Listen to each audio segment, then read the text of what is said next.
was a child. Okay. And everything was based on their development and what would be better to improve their growth. Yes. That was what our focus was. And at no time did we make it a financial model or something that would, a spin-off from a copy from somewhere. Everything was genuinely centered around the child. We customized our curriculum taken from the CBSE from the school. Ma'am would share her learning academic year plan, and then our team would work on it, break it down into smaller chunks for children, and we presented it. So it gives me, so much pleasure to share that we've had 10 sets of children who have graduated from NIOS, the National Open University, and they have gotten into colleges, and some of them are working. That's a moment of pride for both of us, I think. And even now when they see, they come in, they call on us, they come in and they give us a hug first to say that, you brought it for us. Yes. I met a few of them. They're really amazing. Yes. Yeah. They're such kind children as well, and loyal, and they came up to both of you. Right. Yes. Thank you for sharing that, Vidya. So I think both of you met how many years ago? 15 years back. Yeah, 15 years ago. Yeah. It's been a great partnership, touch wood. We connected on the first meeting. Yes.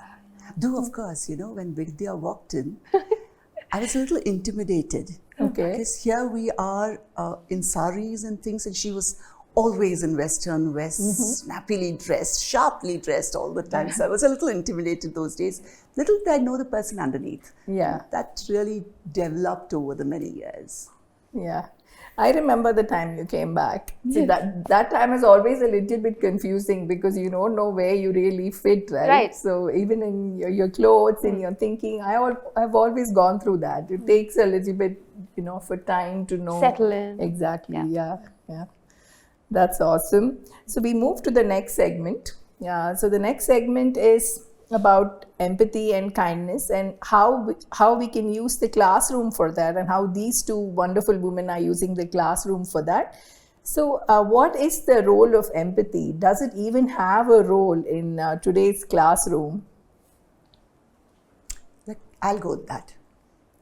I think a classroom is more empathy, more connecting with the children than anything else. And this is something I keep drilling into my team of teachers. So I'll just give you an episode that happened some years back, possibly say 3-4 years into the existence of Deens. So I was known to be quite a tyrant, very particular about a lot of things. So I had rounded up a bunch of grade 7 kids and I'd marched them into my office. And even before I started talking to them, there comes their teacher sweeping down 2 floors into my office, and she instantly takes ownership of everything that these kids did. Now, I don't know if the teacher even understood what she did for those children, but for me, that was a very critical point. This lady was known to be a tough teacher, but the way she took owners of her children, for me, that is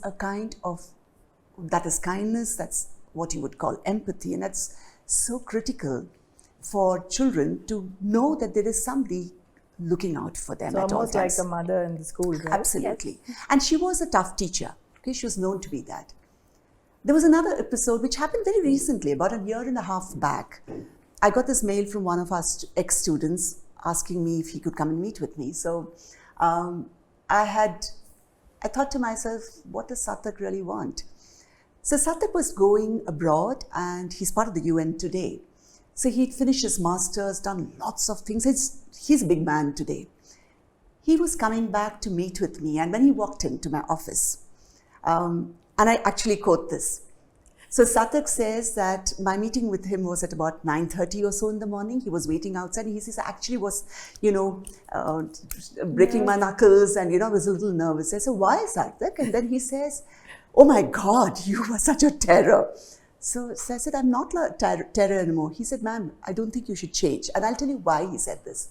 He was quoting an incident that happened with him when he was in 10th standard. He was a playful, slightly difficult kid.